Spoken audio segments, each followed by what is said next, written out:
Right. So as you well know, this is part of the process for passing out a new legislation. So after the second reading, if there are no dissenting views, then it's handed over to the committee level, where one of the things that needs to happen is a public engagement to actually get feedback from the public on what they have read. So far, the conversations have been going quite well. I have one of my colleagues out there in Abuja who's been giving me an update, and feedback is being taken from stakeholders. I think one of the big challenges we may have, though, is that a lot of people have not been able to digest and read the bills. These bills on their own, they're quite a lot.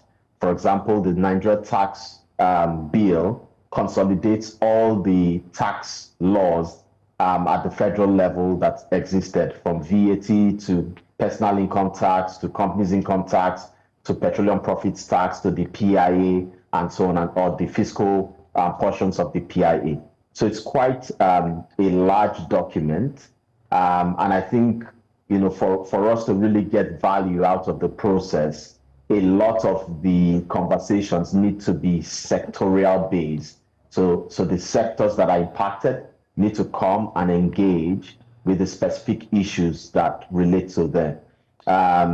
Because no one person could have read all these, all the provisions and would be equipped to actually give sufficient feedback. But overall, I think the process has gone quite well. People have been allowed to speak, and feedback is being taken. What happens after this is, the process is in the hands of the National Assembly. So despite the feedback, they're not bound to automatically amend the bills. So the issue has to be quite significant from their perspective, or have a significant,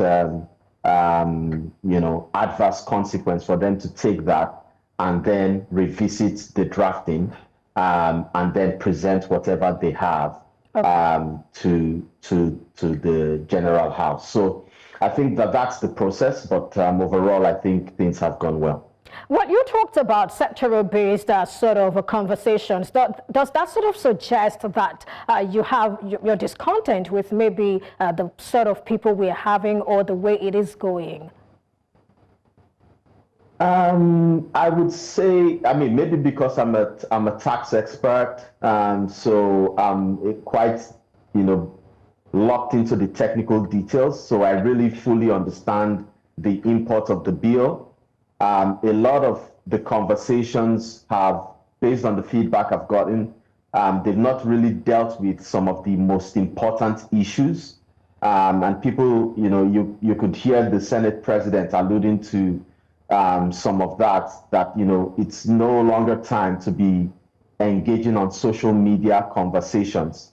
If you want to engage, you must have read the bill and understand the technical details for there to be contribution. I would say early on, in terms of the feedback I got, some of the conversations were really peripheral and not going into the technical detail of some of the things which could be quite impactful, both from a corporate context and an individual context. So that's the reason why I said, the sectoral, engagement, because when you have a particular industry where there's an issue that's burning for them, then they're able to engage on that particular matter. So that's, for me, what I meant when I alluded to that. Okay, so you talked about two things now. You said that the most important things are not necessarily being addressed. Now we're seeing peripheral engagements and all of that. And apart from that, you keep talking about this sectoral engagement. So talk to us. What are these important things that you feel that, so many persons are not paying attention to? All right, thank you very much. I think one of the most important ones is, while the law has deleted the minimum tax provision, so currently corporates pay 0.5% of their gross turnover if they are loss making, or their taxes fall below the minimum tax. The way the law has been amended, and this is sort of trying to, get Nigeria ready for the implementation of what we call Pillar 2 of the OECD. It has introduced a 15% minimum tax on all corporates. So whether you're, in the customs territory, or whether you're in a free zone, and even if you're in a free zone and you're exporting all your products, you do not get a tax exemption automatically. In fact, you get a tax exemption, but it is capped that you must pay 15% of your profits as income tax. And this also has an impact for Nigerian multinationals as well. So when you have a Nigerian headquartered company that has subsidiaries in other countries, for your Nigerian operations, if you can optimize it and generate, a lot of foreign income, the law still, imposes a 15% minimum tax on corporates. So for me, I think that that's one big issue, which, in terms of the engagement and conversations, needs to be unpacked quite quickly. Okay, so let's stay a bit on this. We'll come to the other one. Let's stay a bit on this because even Nasima talked about this and they opposed it. I mean, we're talking about tax on free trade zones. Do you think, or don't you think it's going to be counterproductive? I understand what you're talking about the OECD and all of those, but that we're seeing the essence of these zones is actually to bait investors with tolerable tax incentives. And this also negates Section 8 of the Nigerian Export Processing Zone Act 1992 and the Oil and Gas Free Zone Act, which stipulates that approved enterprises operating within a zone shall be exempted from all federal government and state taxes, rates, and from all federal government and state taxes, rates, and levies. What's your thought on that? Are we going to do away with this? Yeah, so, I mean, the way the bills have been drafted, it means that those laws will essentially be retired in that context. Because the bill would have an overriding impact on those previous acts. So, and there's nothing wrong with that. It's just in terms of, what exactly is our economic strategy with regards to incentivizing companies. Now, you must remember that every country has an incentive strategy. And this is not just the free zones. The impact also extends to what we call pioneer industries. So the pioneer status where you get 0% tax for 3 to 5 years. If we are clear on the sectors and industries we want to incentivize, for example, we can then be clear on the sort of tax exemption we want to grant to those industries. But what has happened is a partial exemption based on the bills. So you get a partial exemption, you get an exemption, but anything that gives you a benefit below 15% of profit will then be taxed. We have to compare what we're doing with other jurisdictions and pay particular focus on what is our competitive advantage or the sort of sectors we want to incentivize. And I think, at this point in time where we're looking at ramping up exports, anything that is export-oriented needs to be targeted for special incentive for us to be able to generate the relevant foreign currency. In addition, anything that allows us to mobilize employment within Nigeria and tap into the global value chain, in terms of outsourcing, in terms of hub services, in terms of holding company jurisdictions, we need to incentivize that.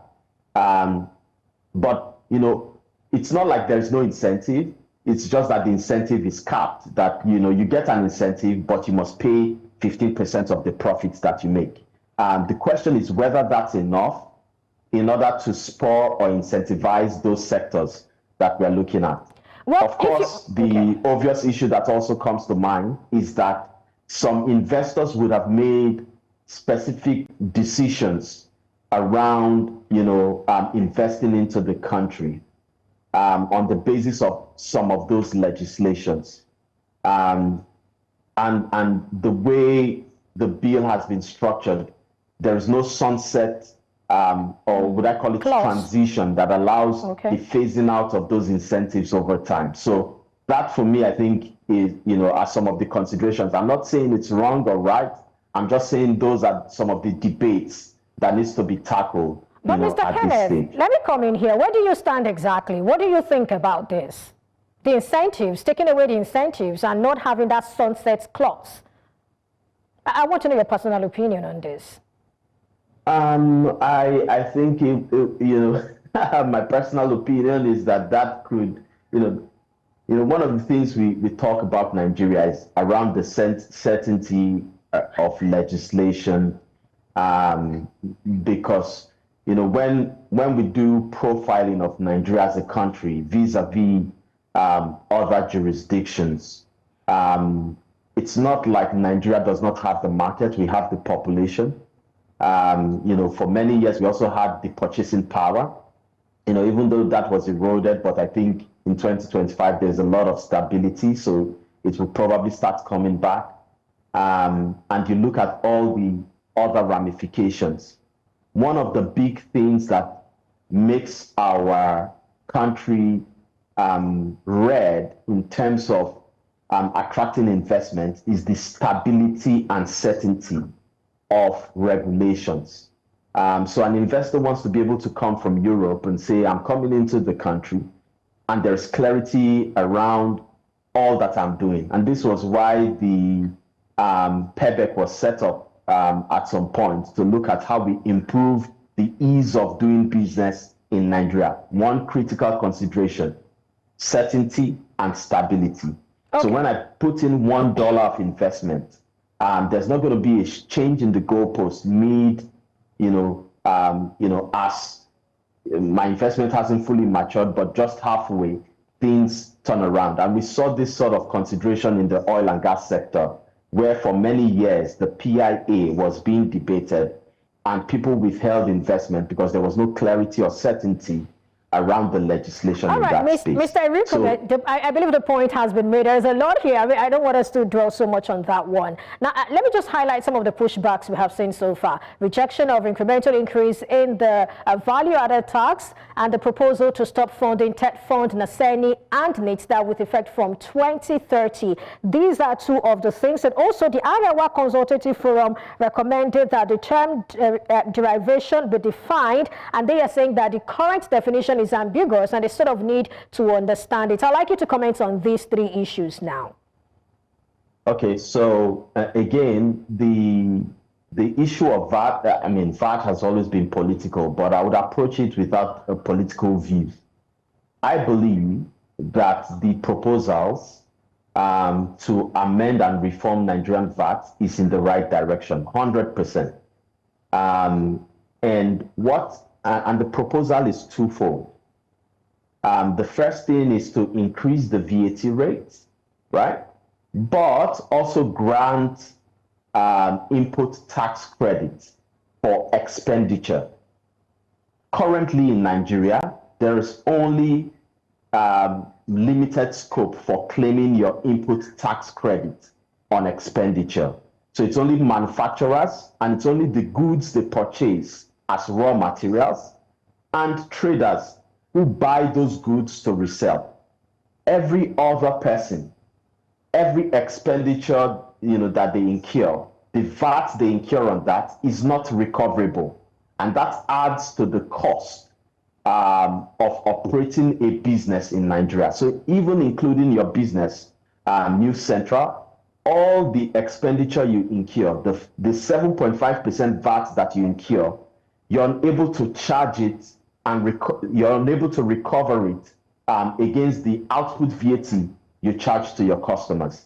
So what the VAT reform is looking to do is to say, well, we increase the VAT rate so it's in line with all our contemporaries across West Africa, but also allow businesses to claim their input VAT credits on all their expenditure including capital expenditure.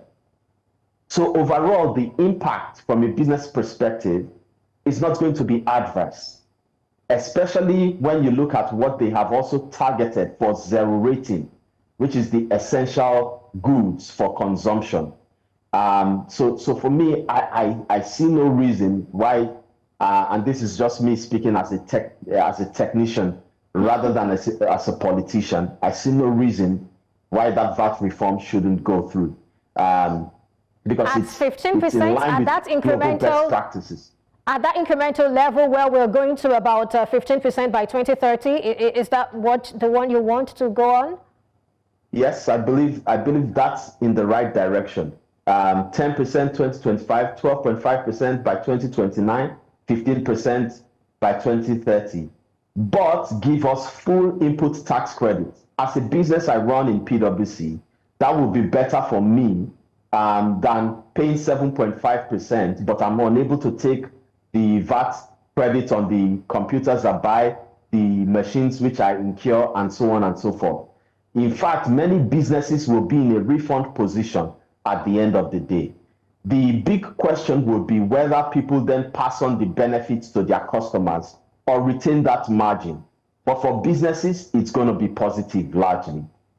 The change, the consolidation of the various funds, the Tertiary Education Tax Fund, NASENI, and so on, into the 4% development levy, and over time is going to be reduced to 2%.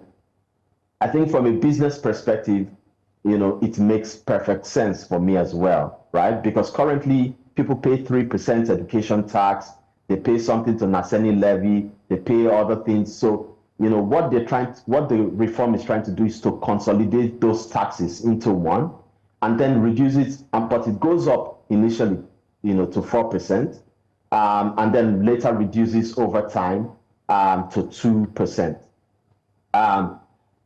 If you work with businesses, you would appreciate, one of the big challenges is the multiplicity of taxes. And the reason why this has happened the concern of these people is that it's probably going to affect education sector and all of those. Maybe you help us understand how this is going to benefit everybody at the end of the day. If you're saying we don't have to differentiate this. Good question. Good question. Now, for every country, right? You just need to do a comparison country by country. The way governments fund their various expenditure, many countries do one tax, right? One income tax, and it is just an income tax, and that's it. It's not what we have done historically is to say, now we want to fund a particular project, we come up with a new tax. Now we want to fund another project, we come up with a new tax. And that's why in Nigeria we have several taxes on corporates. What we need to do is to consolidate those taxes and collect them better. Okay. There's no reason why your ability to fund those projects does not improve by you charging more taxes. Okay, I apologize, we need to go right now. Thank you so much. There's a lot to say, but we have to end it here. Thank you so much, Kenneth Erikume, Partner, Tax Reporting and Strategy, PwC Nigeria. Thank you for your thoughts on the show today.